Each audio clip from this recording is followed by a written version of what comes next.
आज का ये एपिसोड शुरू करने से पहले एक छोटी सी बात। क्या आप भी अपना पॉडकास्ट बनाने की सोच रहे हैं? तो एंकर ट्राई कीजिए। ये पॉडकास्ट बनाने का सबसे आसान तरीका है। नंबर 1, ये फ्री है। नंबर 2, इसमें कई सारे ऐसे टूल्स हैं जो आपको अपने फोन और कंप्यूटर पर रिकॉर्ड और एडिट करने की फैसिलिटी देते हैं। नंबर 3, आप अपने पॉडकास्ट को डिस्ट्रीब्यूट भी कर सकते हैं, जिससे इसे स्पॉटिफाई और दूसरे प्लेटफॉर्म पर सुना जा सके। तो डाउनलोड कीजिए फ्री एंकर ऐप या विजिट कीजिए anchor.fm पर अपना पॉडकास्ट स्टार्ट करने के लिए। ये तो थी एक छोटी सी जानकारी, और अब शुरू करते हैं एपिसोड का सिलसिला। तो आज के एपिसोड में लीजिए सुनिए आचार्य चतुर्सेन शास्त्री के लिखे उपन्यास वयम रक्षामः का 80वां भाग, जटायु का आत्मयज्ञ, मेरी यानी समीर गोस्वामी की आवाज में।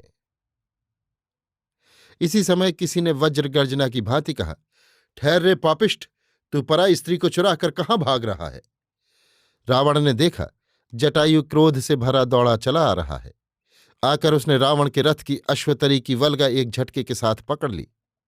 अश्वतरी हठात रुक गई। रावण ने क्रोध करके कहा, तू कौन है रे हतायु, जो मेरे बीच आता है? मैं गरुणानुज जटायु हूं।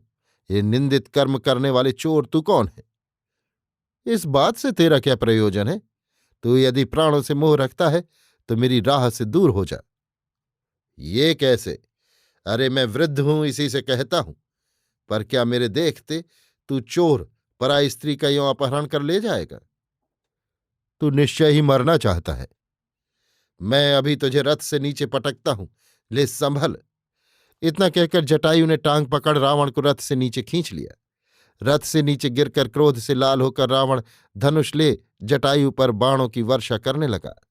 बाणों से घायल होने पर भी जटायु ने साहस नहीं छोड़ा।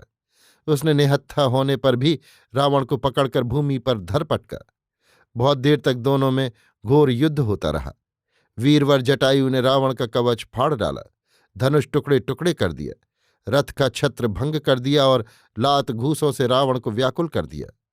इस समय अनेक तपस्वी भी वहां एकत्र हो गए थे। वे सब कहने लगे, अरे कायर चोर, ये भगवती सीता दाशरथी राम की पत्नी है। क्या तू उस तेजस्वी राम को नहीं जानता, जिसने जनस्थान को राक्षसों से रहित कर दिया है? अरे पंडित, ये भी कोई पराक्रम का कार्य है? तुझे अपने पराक्रम का गर्व है तो तनिक ठहर, वे दोनों भाई अब आते ही होंगे। इसी समय पराक्रमी जटायु उछलकर रावण की पीठ पर चढ़कर बैठ गया और जैसे महावत हाथी की गर्दन पर अंकुश छेदता है, उस तरह उसकी गर्दन का मंथन करने लगा।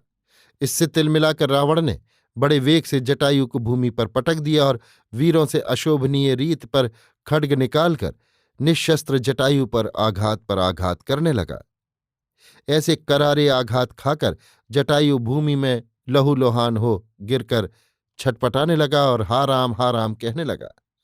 अपने श्वशुर के मित्र जटायु की ये दुर्दशा देख सीता रथ से कूदकर जटायु से लिपटकर हातात कहकर विलाप करने लगी। उस विलाप करती हुई सीता के बाल पकड़ घसीटता हुआ रावण फिर उसे रथ की ओर ले गया तथा जबरदस्ती रथ पर डाल फिर वहां से भाग चला। सभी ऋषि कुमार, वटुक, तापसी स्त्रियां भई चकित हो हा राम कहते इधर से उधर दौड़ चलीं। अभी आप सुन रहे थे आचार्य चतुर्सेन शास्त्री के लिखे उपन्यास वयम रक्षामः का 80वां भाग, जटायु का आत्मयज्ञ, मेरी यानी समीर गोस्वामी की आवाज में।